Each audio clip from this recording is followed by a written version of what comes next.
Welcome to the Smart HVAC Marketing Podcast, the podcast for HVAC contractors who are ready to quit screwing around and begin growing their business. Powered by Rival Digital. On this show, you'll hear from industry leaders and become equipped with the tools and knowledge you need to build a world-class business. Now, here's your host, Eric Thomas.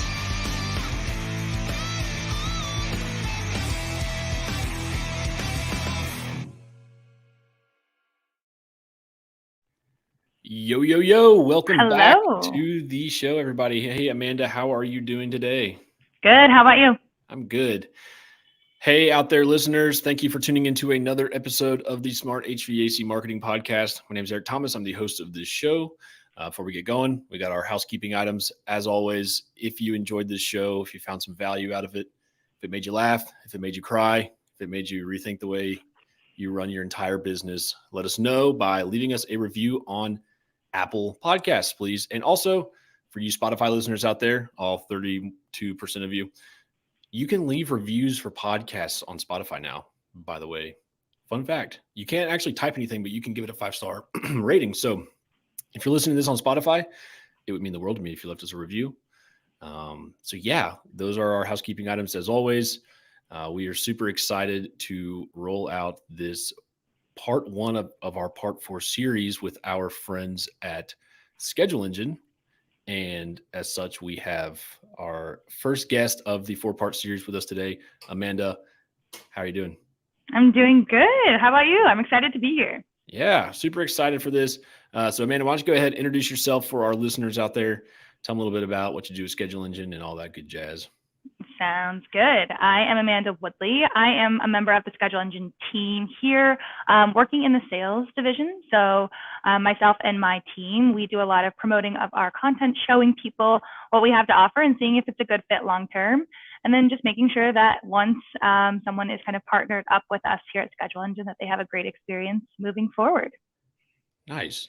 So yeah. we've had Schedule Engine on the show in the past. For those who are our faithful listeners, you'll remember we had Alyssa on the show a while back. So we, in that episode, we covered a lot about what Schedule Engine is, what it does, all the features, all that good stuff. So we're going to skip all of that stuff today because we got some pretty good content for you to chat with or to talk about.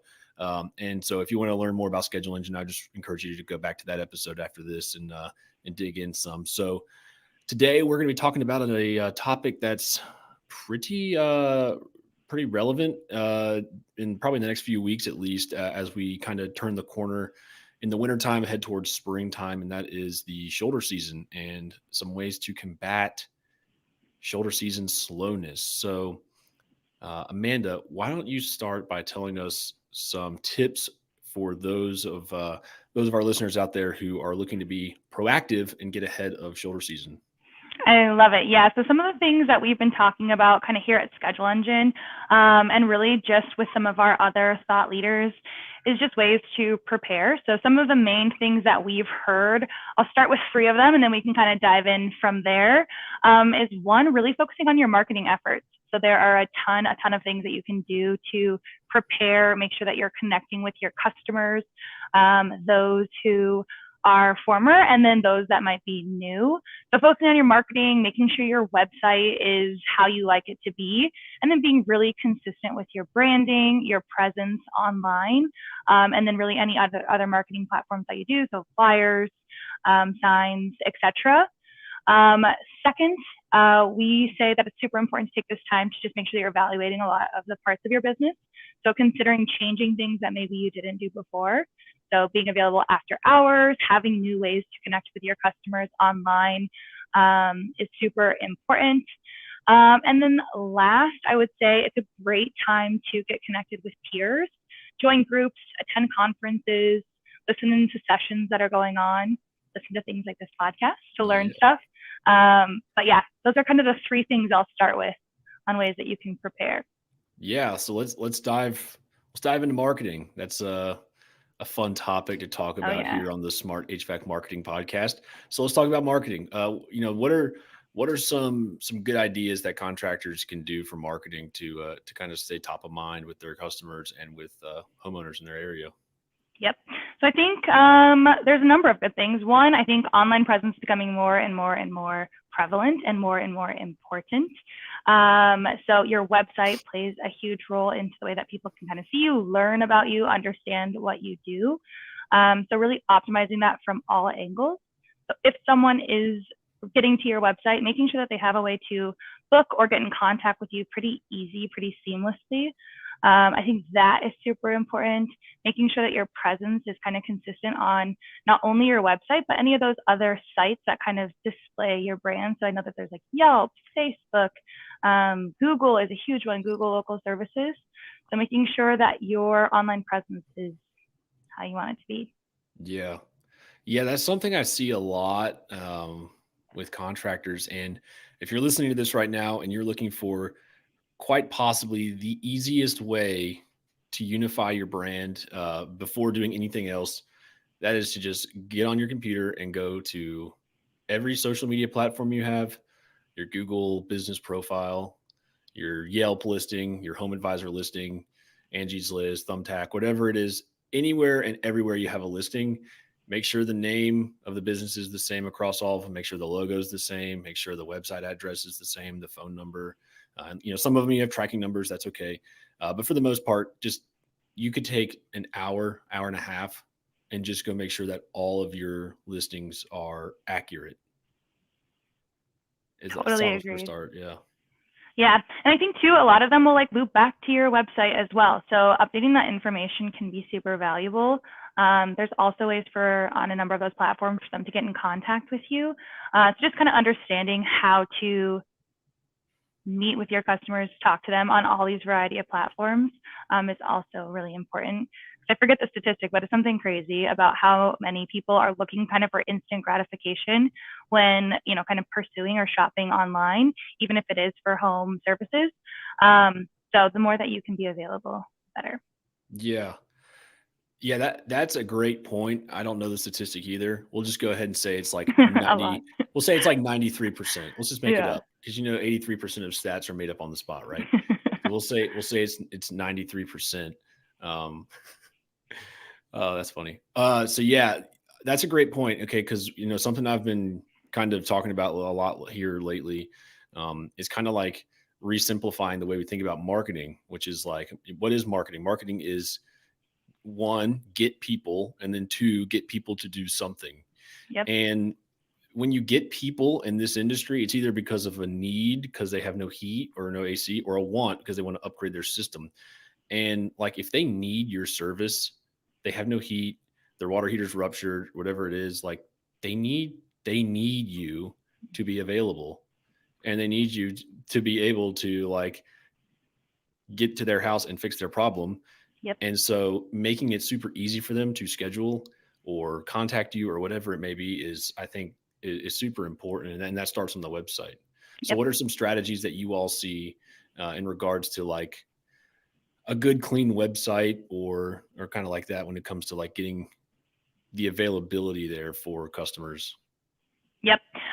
This is going to be a quick shameless plug. Here at Schedule Legend, we obviously have an online booking widget, an online scheduler that is super valuable and allows for customers to book kind of real-time appointments through your website. But if you're not partnered with us, a number of the dispatching softwares have that availability as well, kind of giving people the option to take those additional steps. Something a little bit above and beyond like a form fill. What we see with a lot of those is people don't feel as tethered to it or not really sure how to put in the right information. And those can take a long time for people to respond. So the longer the more time that there is between kind of that initial contact and response, the likelihood that you've lost a customer is someone else who has kind of those easy ways to connect on their website or on their Yelp or on their Google, whatever it might be. Yeah. So let's play devil's advocate here. So Yep. let's just say they have a very simple website. Maybe they're not ready to make that big leap in Yep. the investment for the appropriate technology, and they need a form fill. What elements of a contact form do you think are like most appropriate? Because like you were saying, most homeowners, they see the form and says like, how can we help you? And they're like, my heat doesn't work. I don't Exactly. know. What do you mean? How can you help me? So what do you think is like the best kind of meet in the middle solution for a contact form? Yep.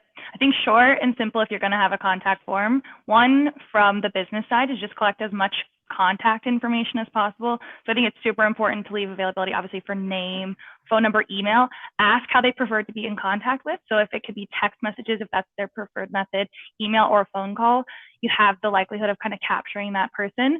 And then I would kind of leave the open question to being like, what's your current problem, or like, what are you hoping to have fixed, versus like, what's wrong with your HVAC system, or like, what is it doing? Yeah. Because it's kind of hard to write like, oh, it's making like strange sounds in the middle of the night. Yeah. Yeah. Yeah, absolutely. And you could even like have the little checkbox, like what's not working, Yep. heating, AC, plumbing, and then you just call them. Because I Yep. mean, like you're saying, there's a lot of times folks think that the homeowner thinks or knows what's wrong, but they don't. So yeah, so Yep. kind of shifting off site and more onto like some of these other marketing efforts you were talking Yep. about, like community groups or trade shows, local trade shows, home and garden shows, stuff like that. What are some solid tactics there for staying top of mind?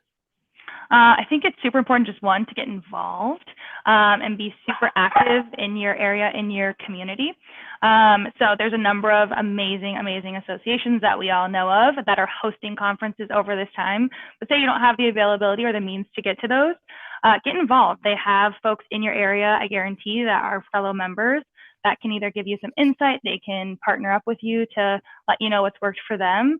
Because regionally, things might be better than other areas of the country.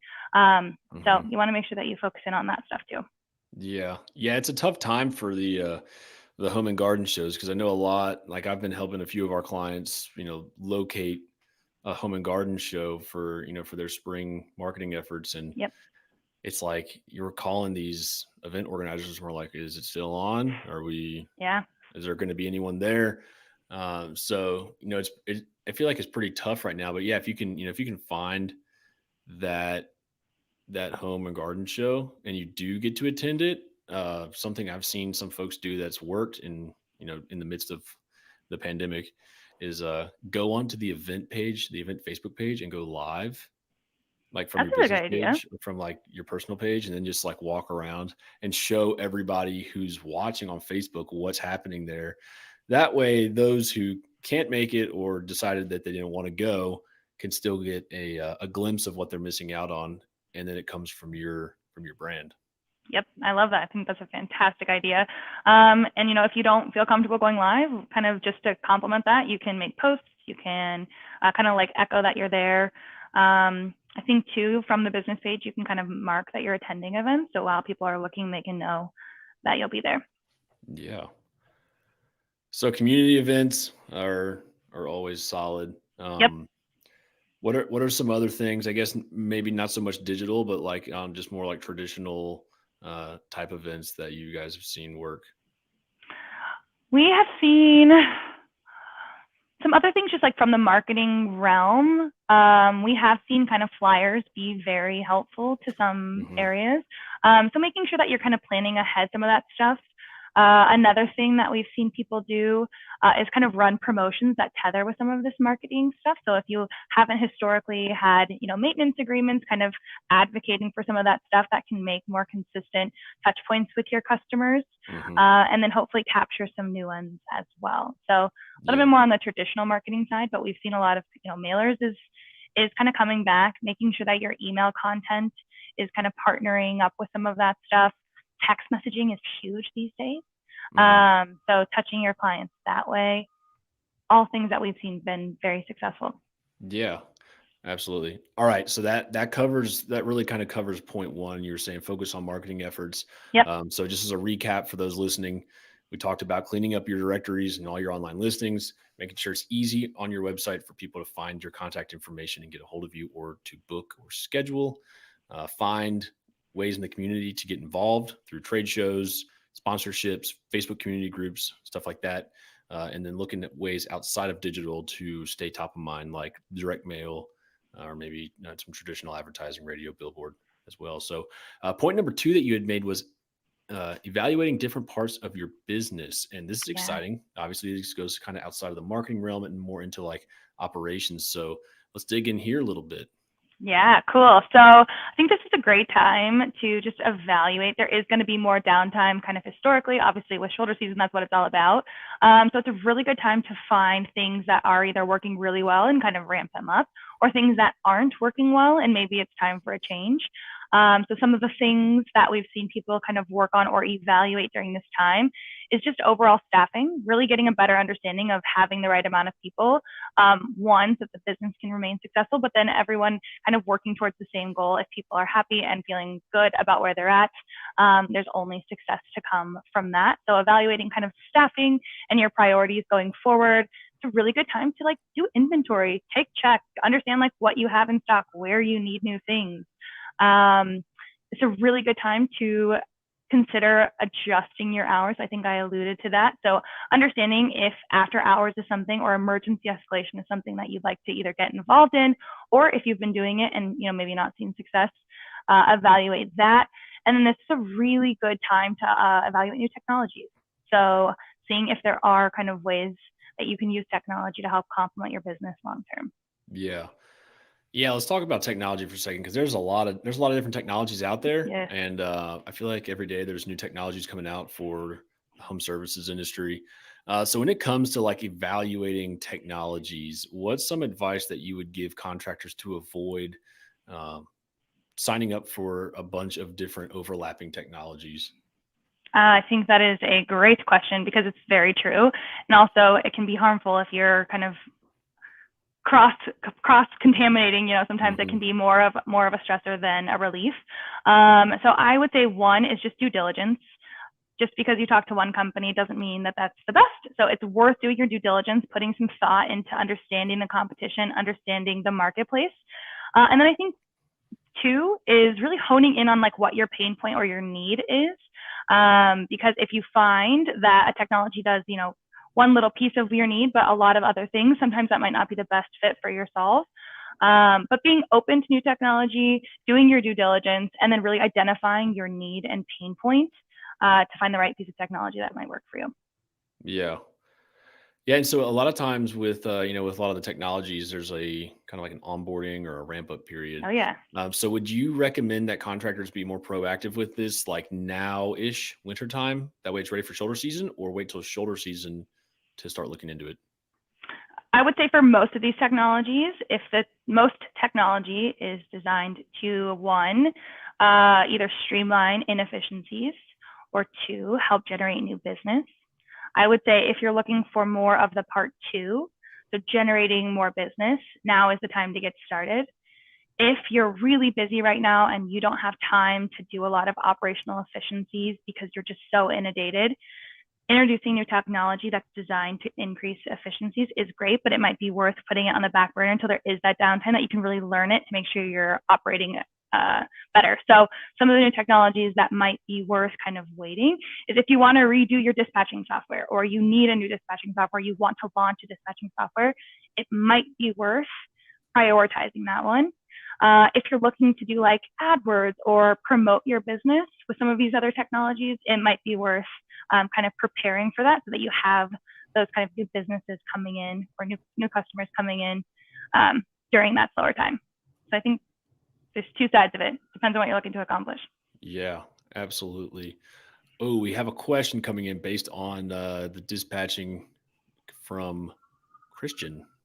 Would you recommend to waive the dispatch fee as a tactic to hook those callers who might be shopping around during that slow season? Great question. Amanda, I'll let you take it from here. Sorry, you may have heard my dog in the background, so We love apologies dogs. there. Yeah, he's good. He's just loud. I think that is a great tactic. I think it kind of falls into one of the things that we were lightly touching on, which is consider making promotions during this time. I think that's a great hook. It probably has to come with a little bit of an asterisk of Yeah. There we go. There we go. So it comes with a little bit of an asterisk, probably not worth doing kind of in mass, but worth doing kind of on a one-to-one basis to get someone across the line versus being something that you promote on your website as a way to get new customers. Yeah, absolutely. Yeah, Yeah. I think the shoulder season, is a great time to run promotions. We have a few clients that we've seen a lot of success with where we do every year we do their spring savings and they're like their fall Yeah. savings type of campaigns where because it's that time of year, springtime in particular is like, all right, the winter time's over and homeowners are looking to do projects around the house. They're doing stuff out in the yard. They're Oh yeah. whatever it may be. They're looking for that project that they want to knock off their to-do list. And if you just have essentially a catalog of offers for them, that way there's something for everyone. That's the way to go. So Yep. like, of course, you obviously want to say like they can't be combined with other offers, but there's a lot of different things you can do out there to get creative. So definitely like that. I like the waived dispatch fee or the diagnostic fee, waiving that. I've seen that work with some. I've also seen having like a flat rate, Yeah. like a low flat rate diagnostic fee that like obviously if you accept repairs, it comes off of the total bill. Is another one that I've seen work pretty well. So yeah, that's solid stuff. I like it. There's a lot of places on some of these sites too where you can kind of advertise that or try it. You can do a little bit of A/B testing. So I know that on some sites they have like little call to actions or little kind of notes that you can add in there. So worth trying different things, A/B testing some stuff over these next few months to see what really is lucrative. Yeah, that's a great point. I'm glad you brought that up. So like if you're running Google ads, you can put promotion site links on your Google ad. And but with that, you can only do like a monetary discount or a percentage discount. You can't say like free. Yeah. Like you can't say free free diagnostic fee or free dispatch fee. So what you would want to do then, if you're listening to this, you would just find out whatever your DX fee is. And then, so like say your diagnostic or your dispatch fee is $89. You would just say on that, like $89 off service or whatever it may be, instead of trying to say free dispatch fee or $0 dispatch fee or 100% off. It's always, that's how you get it. Yeah, absolutely. Yeah. All right. So awesome. We were talking about evaluating different parts of your business, and then getting technologies ramped up in time for springtime. Third point was get connected with peers. Yeah. So, obviously that means there's a lot of stuff out there, trade shows, podcasts, webinars, stuff like that. What are some other ways for contractors to get connected that you've seen work pretty well? Tons of Facebook groups. Tons and tons of Facebook groups, tons of good insight. Also seeing more and more content come on LinkedIn. So I think historically LinkedIn maybe wasn't the kind of number one place, but seeing some really awesome articles, some really good insights, some really good tips, tricks through LinkedIn. Yeah, I agree. You usually don't. I mean, LinkedIn obviously is like a great network for people looking for jobs or B2B sales, commercial stuff like that. But it's never traditionally been the place where contractors go hang out. So I'm definitely definitely in agreement with you there. That LinkedIn, I've seen some more activity picking up on there lately. Yep. So, all right. So we just covered the top 3 points. This was the proactive approach. So now we agreed before recording that we were going to hit the proactive and the reactive approach, because sometimes we have listeners that they don't listen to it when it first drops. They listen to it 4 or 5 months later. So if you're listening to this in April or May and you're like, oh crap, I missed the bus on all these ideas, what do I do now? All right. So if you are a contractor and you've missed the proactive shoulder season marketing stuff and now you're being reactive, Amanda, what do you suggest they do first and foremost with their marketing efforts? I think first and foremost, you called it out first. This can be kind of reactive and or proactive. To make sure your online presence is consistent across every platform. So using all of the Yelp, Google, Facebook, Angie's List, any of those, making sure that you're consistent. That's easy. It takes, half a day of time to make sure that it's the way you want it to be. So this can definitely be a reactive kind of tip number 1 would be that. Yeah. I think, there's always like the springtime and the shoulder season is always good for like your maintenance club people. Yeah. Obviously, like I totally. think I feel like that's kind of a given. So I'm not going to assume that everyone knows that, but like in the springtime, when it slows down, you want to get those tune-ups in because it keeps your guys busy, gives you the opportunity to get inside the door and find stuff. But there's also a great opportunity in the springtime if you're being reactive for other services outside of just tuning up, their AC. You can go in because springtime there's a lot of allergies. So maybe offer a complimentary IAQ testing or a duct cleaning or something like that. So yeah, get creative if you're being reactive. And I think if you're being reactive, just take the customers that you already have. Like if you have a database full of customer information, just reactivate that as quickly as possible with an offer or with an ask. Ask them if ask them to enter a contest on Facebook and share it and see if you can drum up some new business that way, or ask them to sign up for a free IAQ testing, like we were saying, something like that. Yep.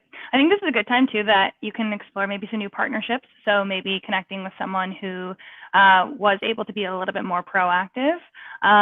So tethering up or partnering up with some new businesses in the area, running things together, finding some new relationships to build out might be helpful as well.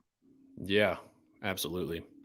And so I guess if you're being reactive and we're talking about the technology portion of it, Yeah. how does that, so like I know that could be kind of stressful sometimes for contractors when it's busy to try to make a change in their Yep. business. Like we see this all the time with our service offering, even because there's a change that has to happen when they change marketing providers or websites or whatever it may be, and it stresses them out to do it during the summertime. So what's some advice you would give a contractor in that regard? Like if they had to make a change on technology in the middle of um, the shoulder season or going right into the summertime? I think, again, kind of focusing on your main needs, but kind of going full steam ahead. If you're slower, you have the availability, you have the bandwidth, really invest the time and the energy into getting that ready so that when you are super busy, one, it's ready to go, it's locked and loaded, your team knows how to use it, you know how to use it, you guys feel really confident. It will only maximize kind of those busier months and make you more successful. Yeah. So go full steam ahead. Yes. So that's actually a question it kind of just came back to me right now. When we were talking about implementing new technologies, and Yeah. then I got sidetracked because I saw the question come in. But it reminded me, this is a real question that I've gotten from a client of ours who's trying to change CRMs. Yeah. But there's a little bit of friction there from technicians and office staff because, it's kind of like, oh, the guys they don't want to change it now. They're like, oh, we've already been using this forever. What's some advice you would give to owners of businesses who are trying to encourage their team to adopt change? I love it. Change management is super hard. It's hard for anyone. Even kind of coming from the tech world, when we implement new technologies, there's still kind of that learning curve. We like to make it really fun. Talk a lot about the benefits, talk about the why, show them where this is going to make their days and their lives more efficient. And then I think it's helpful to kind of reward the good behavior. So if someone really kind of catches on to this new technology and has some really good habits, shout them out, make sure that people know that, hey, they're doing the right stuff, and use them as an advocate. Because I think sometimes when you hear from, maybe an owner or a boss or something like that, you're kind of being forced into doing this, it feels a little bit different than if your buddy uses it and he's really finding a lot of success. So finding kind of that internal champion to really help promote change management can be super beneficial.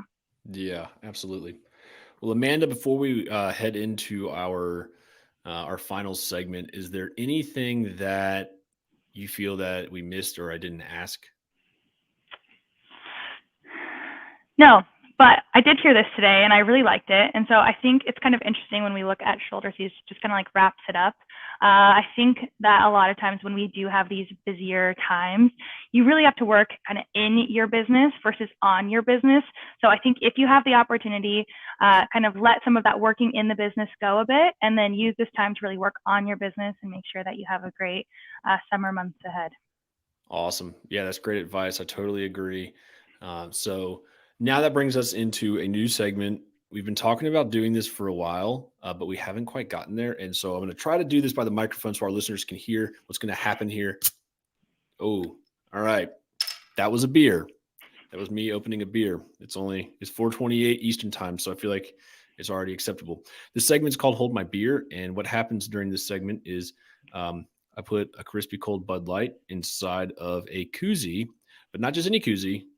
It's I have a collection of koozies that I've gotten from trade shows. So if you ever see me at a trade show acting a fool, taking all the koozies from every booth, that's why for this segment. So our first koozie for this segment, Amanda, I'm going to explain it to you. This is how it works. I'll explain it to you, and then you have to try to guess what the company is. So, Okay. This one I think should be pretty simple for our listeners out there. You might know it. So this company, they're an insulation company. Okay. Fiberglass insulation, and their mascot is the Pink Panther. Okay, I think I know it. Is it OwensCorning? Yes, this is OwensCorning. Yep, there's the logo, and so yeah, great job on that. I feel like we'll have to try to make these a little more challenging. That one's pretty easy. We did a segment called "Whose Hat Is That," and it was definitely way more challenging. So we might have to step these ones up a little bit. Well, Amanda, I appreciate you joining me on the show today. Before we sound off here, I'd like to ask one more piece of advice you would give to a contractor who is about to start his very own company or her own company. However, they may be a technician right now listening to this and they're like, all right, I'm starting my own company. What's the one piece of advice you would give them? The one piece of advice I would give would be listen to your heart. Oh. I think it's a simple one. It doesn't really have to do with what we talked about today, but I think listening to your heart, if you're going after this and kind of taking that leap, you obviously have the best intentions, you have the passion there, so just follow your heart, and you'll be in good shape. Yeah. Awesome. Great advice. Well, Amanda, what's a good way for folks out there listening to get in touch with you and learn more about Schedule Engine? Yeah, we'd love to share more. I can be reached pretty easy.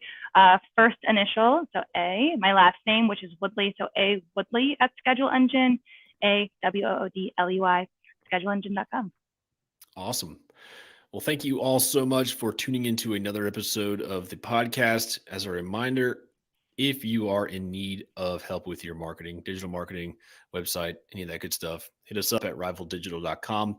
Be glad to chat with you and see how we could help. Amanda, thank you so much for being my guest today, and I hope you have a terrific week. Thank you. You too. Talk to you later. All right. Bye. Bye.